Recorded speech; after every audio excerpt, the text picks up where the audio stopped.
Welcome back to Appetite for the Outdoors. I'm Chef Chad McIntyre, and today we're going to be doing a stewed wild boar dish. The boar that we're going to be using, we've actually harvested out on the Neuse River here in North Carolina. So let's go ahead and get started. First, we're going to put in our diced bacon into our Carolina cooker, 4.5 quart enamel cast iron pot. Now while the bacon's starting to cook down and crisp up right here, we're going to go ahead and put our butter into our 10.5 inch cast iron pan and let this get nice and brown before we put our mushrooms in. Once the butter is melted, we're going to go ahead and put in our mushrooms.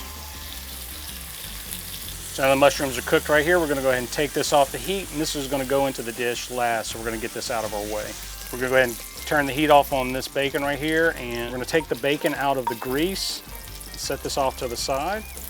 So the next step in this, we're going to go ahead and prepare the pork right here and get this seasoned up and get it dredged in the flour. So now we've got our seasoned pork dredged right here in the flour. The next step is going to be get it back into the bacon grease here and get a nice color on it. All right, so we're going to take the last of our seared meat out of the pan. And then while this heat's still on, we're gonna go ahead and go in with our ingredients back on the bacon, all of our carrots and onions and celery, our diced tomatoes,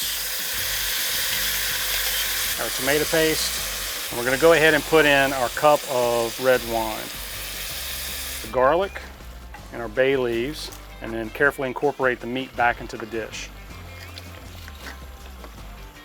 And then we're going to add in our beef stock. Now you want to add enough in to kind of cover the meat, but you don't want to make it too soupy. Now we're going to turn our heat down to about a medium low, and this is going to cook for about the next 4 to 5 hours. Man, this smells incredible. A quick stir like that, and you're done. It's a great dish right here. You can serve it with potatoes or rice or cornbread. You can even eat it by itself. As always, it's great to take wild game in the outdoors, but it's even better when you can incorporate it into a meal.